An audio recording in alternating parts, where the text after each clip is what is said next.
sini adalah tempat untuk mengungkap sisi lain dunia ini. Banyak hal di luar nalar yang sering dialami diri kita. Maka dari itu, selamat datang di ruang kiri.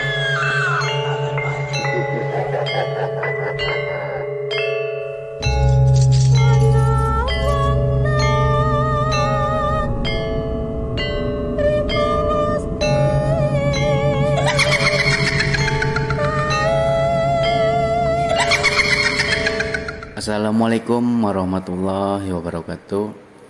Nah, balik lagi bersama gua Ricky Ron. Bagaimana puasanya, masih lancarkah?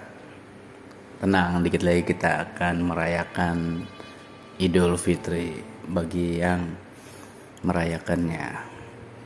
Nah, kali ini gua akan angkat cerita dari media sosial lagi, dari akunnya yang bernama Ibu Rumah Tangga. Jadi gue akan angkat cerita beliau yang mengalami teror hantu yang gentayangan di jok belakang mobil. Wah, kebayang tuh seremnya tuh.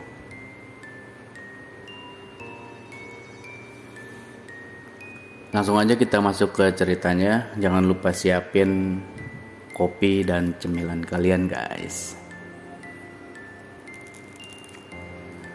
Kejadian bermula ketika seorang pria bernama Krishna yang bekerja sebagai sales di sebuah perusahaan rokok terbesar di Indonesia baru saja mendapatkan bonus dari kantornya.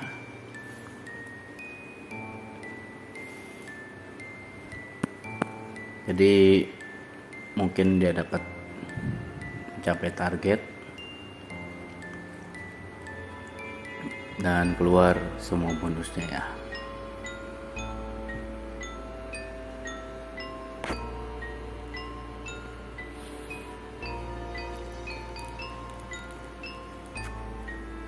Ia mendapatkan bonus karena berhasil mencapai target yang telah ditetapkan perusahaan. Berhubung bonus itu terbilang lumayan, ia pun berencana untuk membeli sebuah mobil. Krishna saat ini tengah memiliki seorang istri yang sedang hamil muda.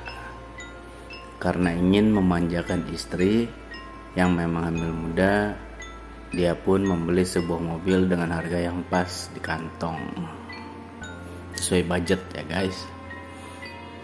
Dirinya berencana untuk membeli sebuah mobil dengan kondisi bekas agar bisa lebih murah dan dapat dibayar dengan cash. Singkat cerita, Krishna menemukan mobil yang pas di hati dan budgetnya, yakni mobil Grand Livina berwarna abu-abu. Krishna membeli mobil tersebut dari seorang bapak-bapak yang sedang membutuhkan uang. BU nih guys bahasa gaulnya. Karena dirasa cocok dan pas, akhirnya Krishna bersepakat dengan bapak tersebut. Awal mobil tersebut datang ke rumah pasangan baru menikah tersebut. Mereka berdua sangat senang sekali.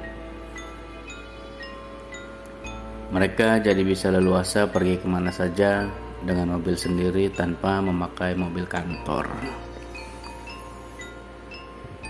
Namun, baru aja beberapa hari di rumah, mobil itu selalu tercium bau amis. Ya, bau amis darah.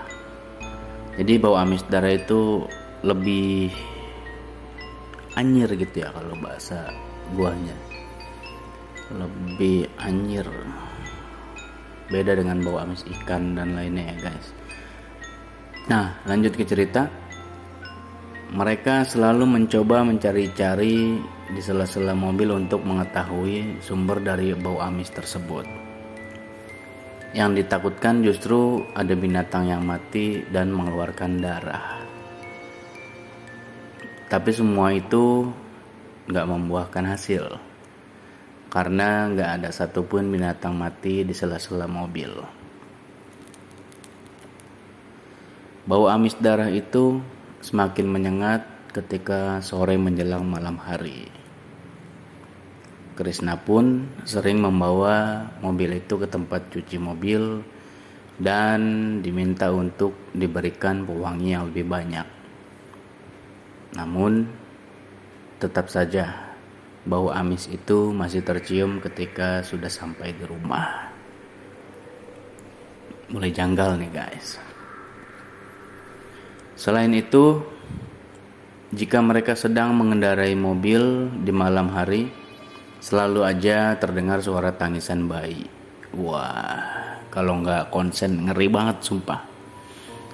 Karena kan kita nyupir itu pengalaman pribadi gue, kita harus fokus ke banyak hal. Nah, meski suaranya samar-samar dan gak begitu jelas, suara tangisan bayi itu cukup mengganggu mereka. Hingga akhirnya Krishna berencana membawa mobil itu ke paranormal atau ke orang yang tahu menyelesaikan permasalahan mobil tersebut.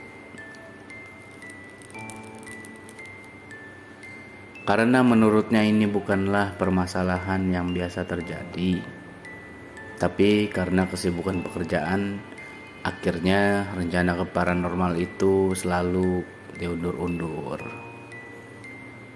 Sampai pada kejadian suatu malam, Krishna harus pulang larut malam karena lembur di kantor sekitar pukul 1 dini hari.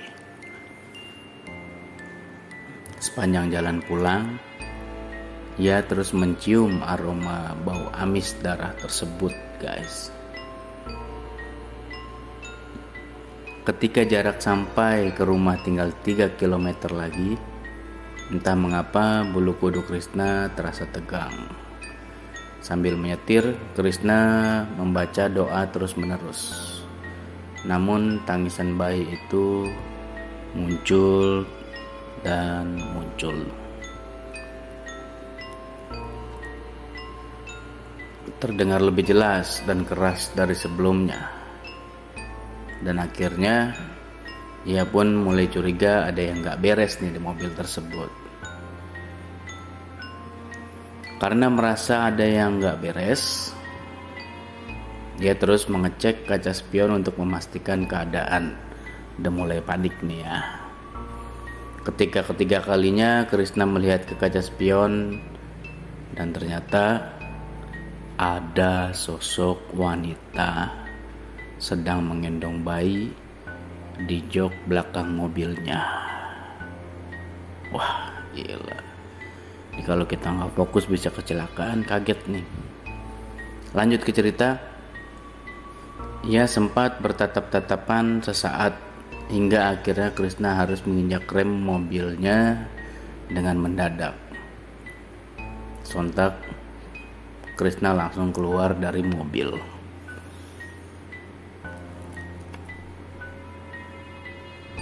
Tapi karena waktu masih tengah malam, di luar pun sangat sepi sekali.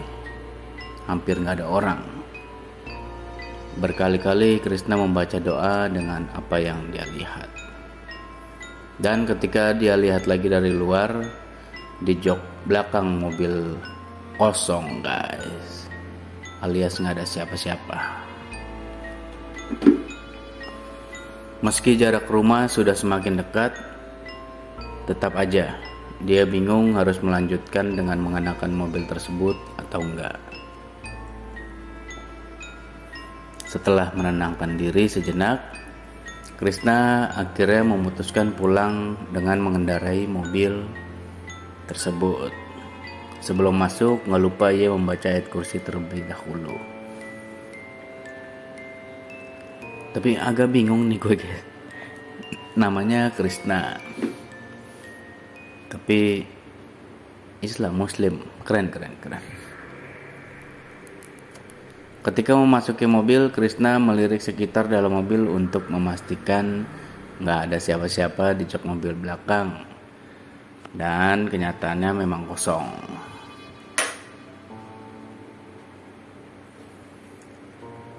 Saat beberapa meter melaju, sosok perempuan pucat menggendong bayi itu muncul lagi di belakang Krishna. Bau amis bahkan semakin menyengat dari yang biasanya.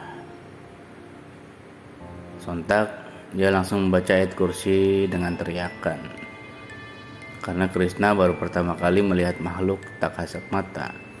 Ia menyetir sambil gemetar dan hampir menangis. Dipaksain terus tuh ya, karena udah dikit lagi sampai rumah nih, ayo gitu kan. Keringat panas dingin keluar dari sekujur tubuhnya.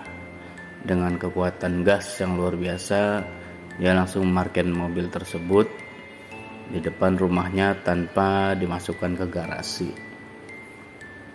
Panik ya. Sesampai di dalam rumah, keringat dingin terus mengucur tubuhnya. Ia mencoba langsung tidur tapi gak bisa karena terus dibayangi hantu tersebut. Keesokan harinya, Krishna langsung demam tinggi, sehingga istrinya pun bingung ketika suaminya harus pulang dengan buru-buru dan memarkirkan mobil dengan sembarangan.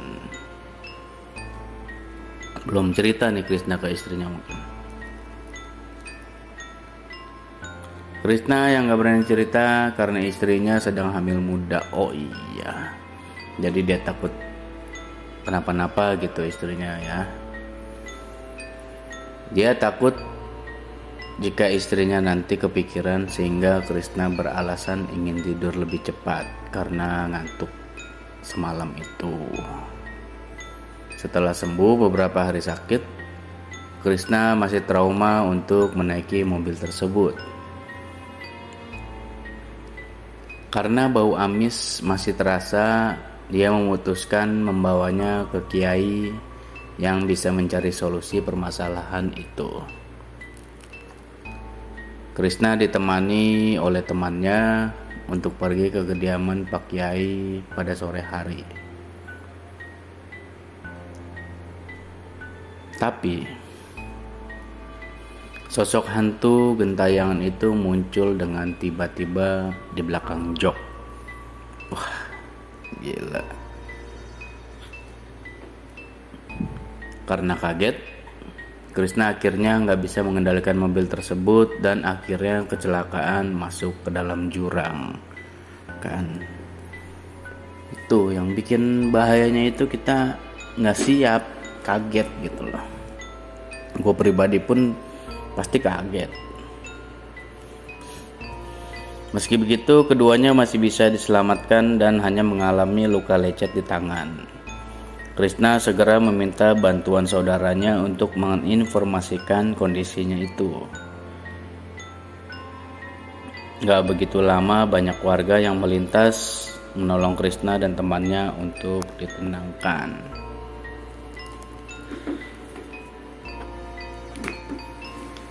Lalu, menurut warga sekitar, tempat itu memang sering terjadi kecelakaan tunggal dan Krishna adalah salah satunya. Entah karena apa, tapi Krishna gak cerita bahwa ia kecelakaan karena melihat penampakan di jok belakang mobilnya. Jadi masih ditutupin nih guys sama si Krishna itu. Kemudian mobil itu diderek. Krishna pun dijemput oleh saudaranya. Dan selama di mobil saudaranya, dia membahas kenapa dia bisa kecelakaan di sana. Dirinya juga tanya temannya apa dia melihat sosok penampakan di jok mobil belakang. Tapi kata temannya dia nggak melihatnya nih guys. Malah dia heran kenapa Krishna tiba-tiba kaget dan banting setir. Krishna pun jadi heran. Mengapa hanya dirinya saja yang melihat penampakan wanita itu? Setelah ia dan temannya diobati di rumah sakit, mereka pun langsung pulang. Krishna benar-benar kepikiran dengan mobil itu. Hingga akhirnya ia memutuskan untuk secepatnya bertemu dengan kiai yang dia tuju.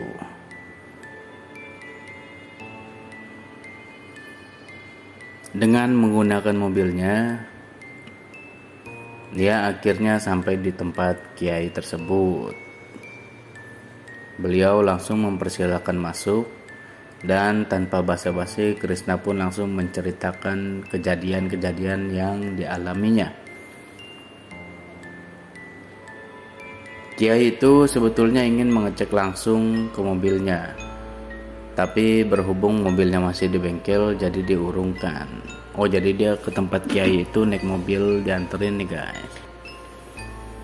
Kiai itu bilang bahwa jika ada suatu benda yang dihuni makhluk halus, maka bisa jadi sebelumnya ada kejadian yang berhubungan dengan makhluk halus tersebut. Masuk akal. Menurut gue masuk akal ya guys. Jadi ia disarankan untuk menemui pemilik mobil ini sebelumnya. Nah, ini cara yang benar nih. Sebelum pulang, mereka pun diberi beberapa botol air doa agar lebih tenang. Keesokan harinya, sepulang Krishna dari tempat kerja, dia pun langsung menemui pemilik mobil ini sebelumnya. Sebut saja namanya Pak Yahya. Dirinya mengutarakan maksud kedatangan dan menceritakan beberapa kejadian yang menimpa Krishna terkait mobil itu, dan Pak Yahya pun kaget. Karena sebelum beliau memakai mobil itu, beliau nggak pernah merasakan atau menemui keanehan, apalagi sampai melihat penampakan. Beliau juga nggak pernah berlaku dan berbuat suatu hal yang janggal terhadap mobilnya sampai mobilnya dihuni makhluk halus tersebut. Karena nggak menangkap kebohongan dari pernyataan Pak Yahya, Krishna jadi buntu. Kenapa mobil yang dibelinya ada penunggunya? Setelah ngobrol panjang lebar, akhirnya ia pun pamit dan Pak Yahya memberikan saran kalau mobilnya harus diruat dan dibersihkan dari makhluk tak kasat mata. Seminggu setelah pertemuan dengan Pak Yahya, Krishna mendapat telepon dari orang bengkel. Katanya karyawan bengkel di sana sering mendapati seorang wanita sedang duduk menggendong bayi di jok belakang mobilnya. Nah, jadi orang bengkel juga bisa ngeliat nih guys. Mereka pada ketakutan dan baru ini mengalami kejadian seperti ini. Krishna pun langsung berkoordinasi dengan Pak Yahya agar proses ruat mobil ini dipercepat saja. Karena ternyata makhluk ini mulai menampakkan dirinya pada siapa saja. Pak Yahya pun setuju. Beberapa hari setelah itu, mereka pun langsung datang ke bengkel, dan di sore hari setelah bengkel tutup, mereka sudah meminta izin pada pemiliknya bahwa akan melakukan ruat pada mobil. Pak Yahya datang bersama seorang pria setengah baya memakai baju koko dan sorban. Beliau mengenalkan diri sebagai Pak Hadi yang akan melakukan ruatan itu. Jadi mobilnya dibersihin dari hal-hal mistis mungkin guys. Mereka pun memulai acara ruat mobil ini. Di sana selain ada Krishna, Pak Yahya dan Pak Hadi, ada juga pemilik bengkel dan beberapa karyawannya. Mobil ini dimandikan dengan air yang katanya sudah didoakan. Semua bagian mobil baik dalam dan luar dipercikan air, dan Pak Hadi berdoa di dalam mobil. Ketika Pak Hadi sedang berdoa di dalam mobil, ada salah satu karyawan bengkel yang kesurupan. Wah, strong banget sih ini. Dia langsung terjatuh begitu saja dan tiba-tiba berteriak, "Jangan usir kami! Jangan usir kami!" Sontak orang-orang yang ada di sana semuanya kaget dan takut. Nih nyata banget sih menurut gue bisa ngerasain kok. Pak Hadi langsung keluar dari mobil dan langsung memegang ubun-ubun orang yang kesurupan tadi. Beliau langsung bertanya, "Ini siapa?" Lalu dijawab, Saya Reni. Dan Pak Hadi pun bertanya lagi, kamu yang ada di dalam mobil ini? Dan hantu itu menjawab, iya, sambil menangis. Lalu ditanya lagi, kenapa kamu tinggal di mobil ini? Lalu dijawab, karena saya meninggal di sana bersama bayi saya. Lalu ditanya lagi oleh Pak Hadi, kamu meninggal kenapa? Lalu yang kesurupan itu menjawab sambil menangis, Doni, Doni, Doni. Orang yang kesurupan itu malah menangis dan menyebut nama Doni.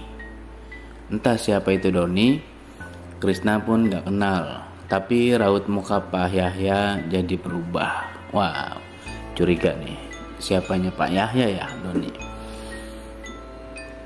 Beliau seperti kaget dan gugup. Entahlah, Krishna pun bertanya pada Pak Yahya, Bapak kenal dengan yang namanya Doni? Lalu Pak Yahya menjawab, itu anak saya, ujar Pak Yahya dengan muka pucat. Ternyata Pak Yahya mempunyai anak namanya Doni yang masih bersekolah kelas 3 SMA. Wah, Krishna pun kaget dibuatnya. Sedangkan arwah Reni ini gak mau disuruh meninggalkan mobil tersebut karena katanya dia nyaman ada di sana. Dia malah menangis dan terus menangis. Pak Hadi yang berusaha untuk memindahkan arwahnya seperti kewalahan. Beliau terlihat capek sekali. Krishna dan Pak Yahya akhirnya mengambil keputusan untuk mencari tahu dari Doni. Mungkin Doni tahu seseorang yang bernama Reni. Akhirnya mereka sudahi ruwet mobil ini. Ya langsung ikut Pak Yahya pulang ke rumah beliau untuk bertemu dengan Doni. Kebetulan Doni sedang ada di rumah, jadi mereka bisa langsung bertanya kepadanya. Langsung diparanin nih si Doni. Doni ini ternyata anaknya guys, anaknya Pak Yahya. Ada masalah apa deh ya? Lanjut ke cerita. Ketika mereka menanyakan nama Reni pada Doni, reaksi Doni langsung kaget dan pucat. Pak Yahya langsung curiga melihat reaksinya Doni. Jadi Pak Yahya ini bapaknya ya. Krishna pun begitu. Jadi mereka desak Doni untuk menceritakan siapa Reni itu sebenarnya. Dan ternyata Reni ini adalah pacarnya Doni. Mereka sudah berpacaran cukup lama. Dan gaya berpacaran mereka bukan hanya sekedar pacaran biasa. Nakalan remaja ya guys. Pacaran mereka sudah melewati batas dan akhirnya Reni hamil. Awalnya Doni bersedia bertanggung jawab atas kehamilan Reni. Tapi Doni berjanji akan menikahi Reni jika sudah lulus ujian SMA. Dan Reni pun menyanggupinya, walau harus menunggu dan menutupi perut buncitnya. Tapi malam itu Reni minta tolong kepada Doni bahwa dia merasakan mulas, udah ada kontraksi nih. Dia sepertinya akan melahirkan, jadi minta tolong Doni untuk menjemputnya. Doni pun menjemput Reni ke rumahnya dan rencananya akan mengantar Reni ke klinik bersalin. Jadi ini sebelum kejadian Reni meninggal, sebelum kejadian hantu itu meninggal ya guys. Lanjut ke cerita. Doni menjemput Reni menggunakan mobil Grand Livina yang saat itu masih milik ayahnya, waktu belum dijual nih guys.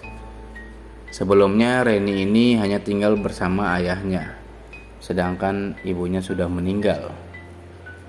Jadi karena ayahnya sibuk bekerja, Dia nggak sadar dengan perubahan fisik anaknya. Oh, jadi ayahnya Reni itu nggak tahu kalau Reni sedang hamil, guys. Reni di sini sedemikian rupa menutupi kehamilannya selama di sekolah supaya nggak ada yang curiga. Selama di perjalanan menuju klinik, Reni merasakan sakit mulas di perutnya.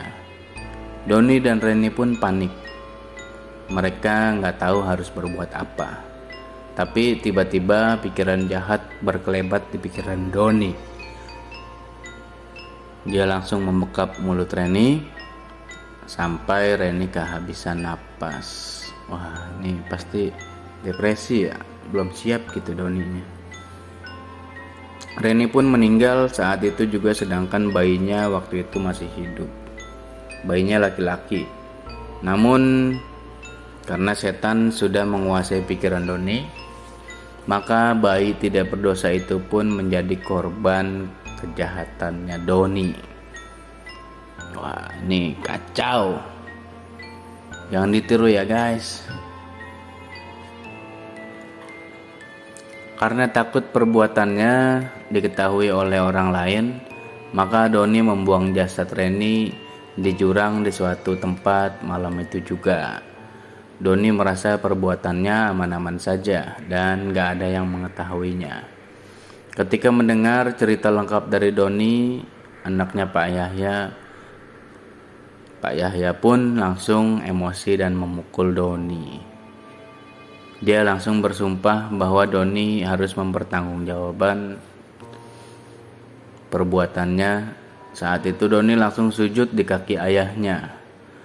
Doni mengaku salah dan hilaf. Krishna pun mendengarnya hanya bisa geleng-geleng kepala bahwa pergaulan anak muda zaman sekarang memang benar-benar sudah di luar batas. Mereka gak memikirkan resiko atas perbuatan mereka. Pak Yahya pun mendesak Doni untuk menunjukkan di mana dia membuang jasadnya Reni. Lalu keesokan harinya, setelah mereka laporan ke polsek terdekat dan ditemani beberapa anggota kepolisian, dan mereka langsung menuju jurang yang dimaksud oleh Doni. Ternyata jurang yang dimaksud Doni adalah jurang di mana tempat Krishna kecelakaan. Nah, nyambung banget sih guys.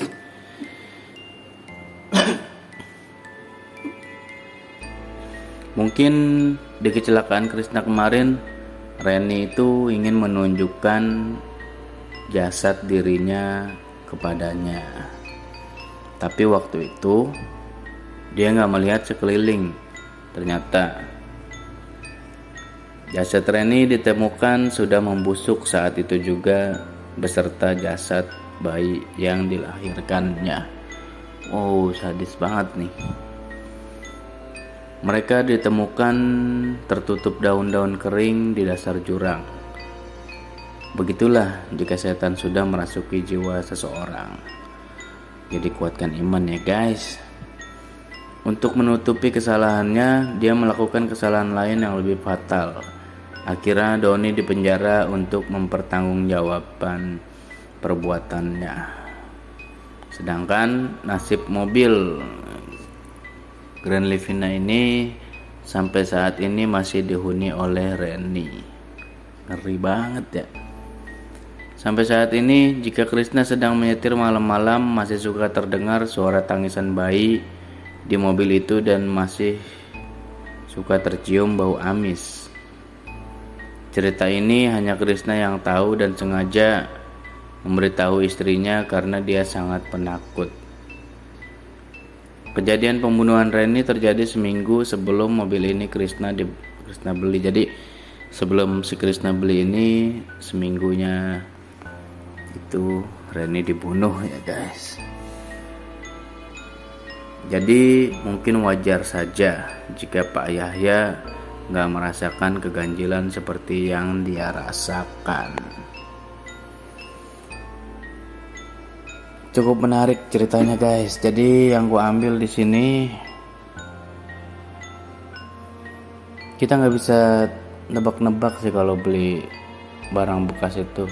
Pas ketika kita baru beli itu nggak mungkin ada apa-apa. Jadi kita percayain aja semuanya ke Tuhan ya.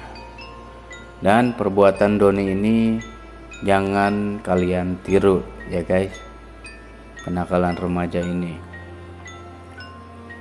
karena itu akan merugikan banyak orang. Oke, sekian cerita yang gue ambil dari media sosial akun yang bernama Ibu Rumah Tangga. Mungkin dia juga menyamarkan namanya ya. Terima kasih banyak buat teman-teman yang udah denger dan pantengin terus Ruang Kirun. Buat teman-teman yang udah like, udah nonton sampai habis, udah support terus Ruang Kirun. Semoga kalian diberikan kesehatan dan kebahagiaan selalu. Assalamualaikum warahmatullahi wabarakatuh.